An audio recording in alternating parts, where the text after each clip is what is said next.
The hardest thing, I guess, about leaving the Philippines is leaving your family and starting a new life in a country that's really foreign to you.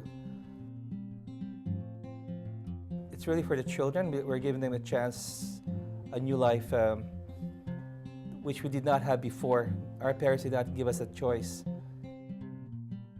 When I got the brochure from CIIP, it was a very exciting experience. It was the first step towards our Canadian journey. We knew we were going to Canada 6 months then, 6 months from that time. So getting the brochure was like very excited for. We were excited. So when we got the brochure, we were not actually sure what they wanted with the program, what their objective was. But anything from the Canadian government was very welcome. And then came the CIIP orientation. That was even more helpful because it was more specific now on how to prepare us for to work in Canada.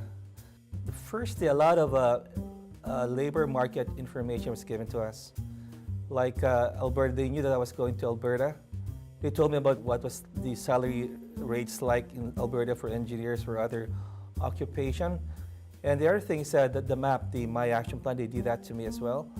And they provided a roadmap for me, if you will, on how to get to where I am right now.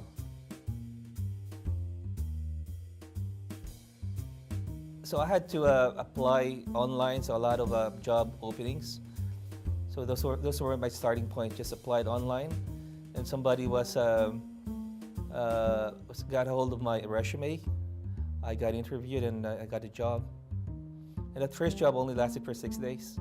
I was fired. And not because I was a bad employee, because they found out that I was still sending out resumes, and my boss wasn't very happy about that. And then that was a blessing in disguise. So 6 weeks later, or 6 days later, there was another job interview, and this one very closely related with what I'm doing, with what I was doing in the Philippines. And a year later, I applied again. I was not happy with my job, so I applied, and there was actually 3 willing employers to hire me, and big ones too. But Petro-Canada was the better of the 3 employers, prospective employers, so I chose Petro-Canada. So 2.5 years later, I'm still with Petro-Canada, and I'm hoping I could retire there. It's a good company. They're helping me. They realize that I'm a newcomer, and they're really helping me a lot.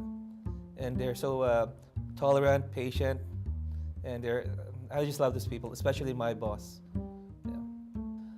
Yeah. Really, my advice to newcomers, which the same advice I took for myself, is be humble, be prepared to accept what you get, what you receive, and try to work your way up the ladder. And your diligence and your diligence, your hard work will always be rewarded. That's for sure.